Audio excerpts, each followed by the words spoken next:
Reading with your kids. Hola, ni hao, konnichiwa, assalamu alaikum, shalom, jambo, bienvenidos. Hi, my name is Jedley, and this is the Reading with Your Kids podcast. We are coming to you from the beautiful neighborhood of Reedville in the southwest corner of Boston, Massachusetts. We hope you subscribe to the show on the iHeartRadio app, on Google Podcasts, Spotify, Apple Podcasts, Podchaser, Podbean, or wherever you find your podcast. Our guest today is Beth Worsdell. She's here to tell us about her book, Earth's Angels, and why she decided to publish this in an adult and a YA version. Before we hear from Beth, I want to know if you heard that the Reading with Your Kids podcast and Jedley's Totally Interactive Magic Circus is coming to Kids Expo in Chicago, February 8th and 9th at the Schaumburg Convention Center. What's that? You haven't heard of it? Well, let me tell you. Jedley's Totally Interactive Magic Circus and the Reading with Your Kids podcast will be live at the Kids Expo. It is all happening February 8th and 9th in Schaumburg Convention Center in Schaumburg, Illinois. We are so excited. We are going to be creating a beautiful, totally interactive Reading with Your Kids booth where you and your kids can experience what it's like to be a guest on the Reading with Your Kids podcast and also possibly be featured on a future episode of the show. You're also going to have a chance to experience my totally interactive family magic show. Again, it's all happening February 8th and 9th, Chicago Kids Expo, Schaumburg Convention Center, Schaumburg, Illinois. Joining us on the line right now from Southern California, where it is bright and sunny and beautiful as opposed to cold and snowy and wintry here in Boston. Please welcome to the show the author of Earth Angels, Beth Worsdell. Beth, how are you? I'm very well, thank you, and it's an absolute pleasure to be here, although I'm not sure you can say the weather's been that great recently. Yes, I understand you've had a lot of rain out there in Southern California. We did, and believe it or not, on Thanksgiving Day, we actually had quite heavy snow, even where I live. Wow. Yes, it was quite bizarre. Well, I certainly, if I was visiting California and it snowed, I'd be very shocked. Yes. But the sun's shining today, which is lovely. Well, that is wonderful. And I'm really excited that you're here because I'm very anxious to learn all about Earth Angels. Please tell us about the story. Well, Earth Angels actually began, believe it or not, by an extremely strange dream I had nearly about 3 years ago now. And it was a very weird situation because I don't normally remember my dreams. I do sleep quite deeply normally. But this dream was so vivid and it just stuck in my mind for like 2.5, 3 years, just kept popping in my head. I'd been songwriting since 2007. So I thought maybe it's just like a stuck lyric in my head. I need to write it down. Mm-hmm. Before I knew it, I'd written 3 chapters and it's sort of gone on from there. But it's a sci-fi fantasy fiction story. And even though it's a post-apocalyptic story, it's actually very uplifting because the main characters in my story are ancient aliens that are healers of planets. So they go round saving planets that are on the verge of destruction. So they save races, heal planets, and that's their purpose in the universe. They'd been visiting Earth for centuries and centuries, interacting with our ancient civilizations. And my book basically connects the dots between the possibility of ancient aliens interacting with our ancient civilizations and helping them and giving them, healing advice, etc. So it's quite unique. Some of my readers sort of say it's very similar to Avatar in that in their mind it's very magical, colourful, and because the angels have power, it's a very magical story as well. Fascinating. The whole theme of Earth ending and this, the survivors of the cataclysm, it's really popular these. I don't know how long it's been popular, but it's really popular these days. Why do you think so many folks are kind of intrigued by that theme? I think it's a lot to do with our younger generations being more aware of the damage that we're actually doing to our planet and what the possibilities are if we continue down the path we are going down. We've got rivers and streams where the oxygen levels are getting dangerously low, which is affecting the wildlife. Mm-hmm. We've become a complete culture where we use plastic for everything, and it's heartbreaking because in the generation of my grandparents and my great-grandparents, they recycled and reused everything. It's a shame we can't go back to those days, because I remember as a young child taking soda bottles, glass soda bottles, to the local shop and getting a few pennies because I returned them. And we were actively encouraged to do so. Mm-hmm. Because of climate change and what we're seeing, such as starving polar bears, etc., I think the younger generation are realising that maybe the past 20, 30 years and, the continued use and increased use of plastics, etc., wasn't such a good idea. Yeah, it's funny. I was just speaking to my beautiful wife about this the other day. We live in this beautiful neighborhood. We have this beautiful little ranch home. And the original equipment in the home, this home was built 55 or so years ago, and the original water heater, the original furnace, lasted for like over 40 years. Yes. We replaced the water heater after about 45 years, only maybe five or 6 years ago.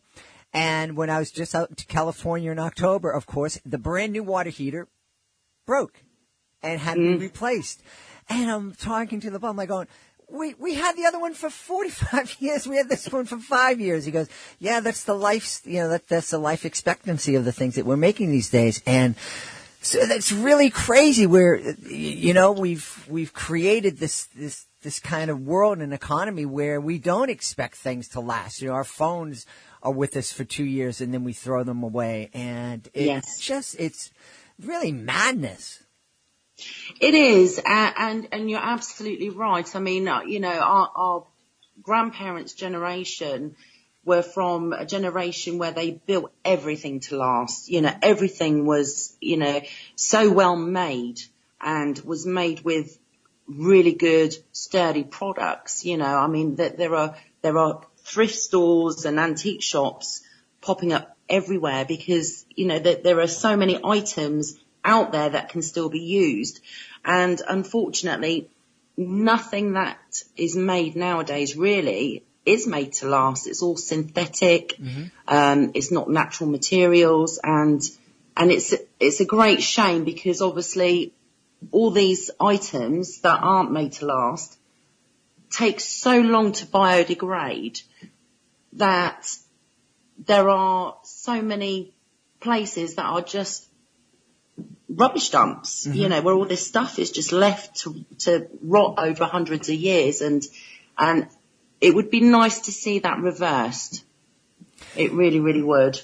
Now, we talk a lot, and you made a choice in publishing this book that I want to talk about in a minute, but we talk about a lot about what parents and kids can talk about when they're experiencing and authors work together. Is this theme of the earth and making changes in our own behavior, is that a conversation that would come up easily if folks were reading this together? Absolutely. The first chapter is basically describing a catalyst. Obviously, I don't want to spoil it for you for future readers, but it basically explains a catalyst that happens on our planet and us as a race not realizing at such a critical time our planet is, and the event tips the catalyst, so everything starts to go wrong. The seas, the rivers, the food supply, everything. And although I don't, go into it for a lengthy amount of time, I do describe the possibility of, what could happen whenever. Obviously we've got no idea, that the impact that we have on our planet truly. But then it goes on to discuss the arrival of Earth's angels, and them healing the planet, connecting with us as a race, showing us a better way, and also introducing a lot of natural healing, natural ways of life. And it's very, in a way, although it's very magical, it's sort of educational, because I actually introduce in my book, for example, the Mayan's technique for farming, just to sort of trigger people's imagination and make them realise that sometimes the old ways are actually the best ways. Now, I understand, in addition to the angels, we'll be meeting a lot of kind of unusual creatures and animals in the story. Is that right? A lot of the animals I introduce in my books that are being saved are very unusual animals. So hopefully they'll be asking their parents, what is this creature? And can we Google it to see what it looks like? And that's one of the beautiful things about reading with our kids, is when we come to something that we don't know about, we have the ability to lead by example and do a little research and delve deeper into the different subjects. Absolutely. Also, in one of the chapters, my Earth Angels actually reactivate Stonehenge as well. So I quite like the idea of children and adults Googling what Stonehenge looks like, just so they can picture what happens, Yeah. Now, I alluded to the fact that you made a decision in publishing Earth's Angels that's a little bit different. You chose to publish it in two different versions, a young adult version and then an adult version.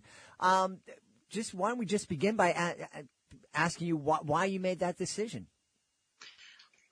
I think the main reason that I made that decision is because I noticed when I pick up my youngest daughter from school, so many children come out of school and they're on their phones. They get in the car with their parents. The majority of times there's very little conversation. The children are just glued to their phones. Mm-hmm. They get in the car, drive off, and the children are still on the phones. Yep. I wanted to do something that would encourage more interaction between parents and their children. The other thing is that I did notice that many of my friends and family, they actually stop reading with their children when the children get to a certain age. And I thought that was such a shame, because I have quite meaningful, deep conversations and topical conversations with my children, always have done. And 3 out of 4 of my children are still big book readers, and we recommend books to each other. We just, if we read a good book, we recommend it to each other. But so many of my friends and family don't have that sort of relationship, and I thought I'd like to encourage that, by publishing 2 versions. So adults can read an adult book with adult content and language, and then their teens can read the same story, but safely without the adult scenes and language. But they're still able to discuss the story and discuss the topics and the creatures in it, the Earth Angels, the ancient ruins that I bring to life. I want them to embrace talking about the same story. Interesting. It's that is something that we encourage here a lot on the show is parents and kids reading books together, especially YA titles and middle grade books. And we've even had a couple of adult books with definitely, quote unquote, unsafe language and situations that I think are worthy of folks to read together. Do you think that adults kind of shy away from middle grade books and young adult books because they don't have quote unquote adult language in it? I think it's sort of split, to be honest with you, because since I published both versions of both books, because I've got the Marillions, which is Earth Angels, which is book 1, and the Marillions, which is book 2, and I've had such positive feedback for both, really. I've had fantastic feedback about the adult version, and that they like the fact that it is an adult book with the content and language that adults use. But then I do also have quite a following of adults that don't appreciate the adult scenes and the adult language, and they prefer to read young adult books because of that fact. There's many people out there that find it unnecessary, or, they get embarrassed when they read a certain word. So it's nice that not only can teens read my story, but adults can read either version as well. And it's the fact that they've got the choice has gone down extremely well. That's fantastic. I have to tell you, I'm kind of torn, not so much with your books, but one of the things that drove me crazy when my kids were young is, there'd be these two, a lot of pop songs would come out with two different versions, radio friendly and then the original version. And I remember there's one song that my kids loved. It was really fun. It was called Who Let the Dogs Out. It was just kind of fun and silly and bouncy. And that's what I heard for about 6 months. I heard this and we're playing it in our car. And then I was out at an event performing and I heard for the very first time the original version of it. And I was pretty horrified. I was actually kind of angry because the original version was quite raunchy. And I'm like, I know my daughter's not singing these lyrics, but I don't want it. No, I don't want this.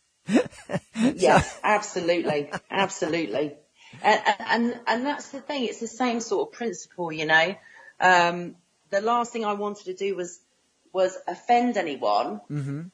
But also I wanted to be completely inclusive to young adults, but also to adults who don't appreciate the adult content. And it's been absolutely fantastic. I've had many parents that have read the book, either version, and either passed it on, if they've read the young adult version, they've passed it on to their teens.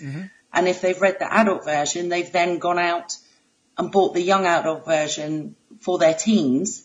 And it's just been fantastic. I've been blown away, actually, by everybody's feedback and comments. It's been absolutely awesome, especially as my husband thought I was mad doing the two versions. He said to me, I've never heard of an author doing that before. And I said, well, I'll be the first. There you go. It's being first is often difficult, but often pays off. Now, you mentioned that there are 2 books in the series right now. How many books do you anticipate? It's a trilogy, so I'm currently writing book 3 at the moment. And I've literally just been continuing on the story. And I think I've surprised a lot of people, because I think some people are a little wary of the second book, maybe thinking it may be, a rehash of book 1, whereas mine, each book is completely different. It's introducing new alien life, new planets. It's they're very different. In fact, in book 2, I actually introduce, I call them the Longs. They're basically dragons, which are an alien race who visited Earth during the era of the ancient Chinese. So I sort of connect the dots between why the Chinese have images of dragons everywhere. Wow. This is really, really exciting. I'm picturing, a film version of this story would be amazing. Well, do you know, I hope you get a chance to read my books, Jed, because, that's the one thing I keep getting from readers. In fact, one of my readers, Becky, she recently read book 1 and book 2 and befriended me on Facebook, and she actually commented, bless her, I think it was 2 weeks ago, how much she enjoyed book 2 as well as book 1, and she put hashtag make these books a movie. So I do get that a lot because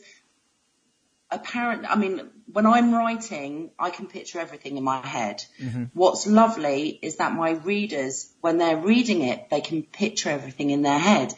And repeatedly people have said, you know, it's like a movie playing in my mind. And I think that's the biggest compliment a writer can get, especially a new author like myself. Mm-hmm. It's a massive compliment. And I've been told it so many times that I've actually started trying to connect with screenwriters and people in the movie business because I've been told it so many times now. So I think, right, okay, maybe I should take it seriously. Well, we're really excited for you.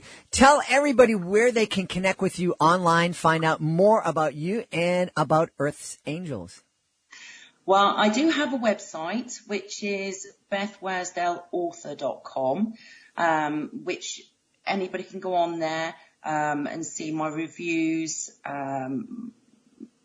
photographs of people. I do encourage people to send me book selfies, and I do a running competition and do a draw so people can see other people that have, you know, read the books, read their reviews, join up for the newsletter, etc. But I'm all over social media too. I love interacting with my readers. I love hearing their thoughts about not only my books, but also the topics that they bring out, you know. So I'm on Facebook, Instagram, Twitter, you name it, I'm on there. And as I said, I love interacting with people, especially, you know, the teens, because it makes them, my books really make them think. And as I said, you know, Christmas coming, it would be nice to have some new readers and have some more chit chat with them. Well, we are really excited, and we're so happy that we had a chance to introduce you to our audience, and we want to encourage everybody to check out Earth's Angels by our guest, Beth Worsdell. Beth, thanks so much for being on the show. Thank you so much for having me. And Please be sure to join us for the next edition of the Reading with Your Kids podcast. Our guest will be our friend Alice Aspinall. She is back to celebrate her wonderful book, Everyone Can Learn Math. If you are the author of a fantastic children's book, we would love to help you tell the world all about it. Being a guest on the Reading with Your Kids podcast, it's fun, it's easy, and it gives you the chance to tell thousands of people all around the world about your fantastic children's book. All you need to do is go to our website, readingwithyourkids.com, click on the contact button, let us know about your great book. We'll let you know the next easy steps. I want to thank the folks who made today's show so very wonderful. We want to thank Beth Worsdell. Be sure to check out Earth Angels. We also want to thank our friends at the Kids Expo in Chicago. Come on out and see us February 8th and 9th, Schaumburg Convention Center, Schaumburg, Illinois. I want to thank my amazing producer, Fatima Khan. Be sure to check her blog, readingwithyourkids.com. I want to thank my beautiful wife for all the support she gives me. And I want to thank you. Thank you so much for being with us today. And thank you so much for making the world a better place by reading with your kids. I'll be looking for you in the next edition of the Reading with Your Kids podcast.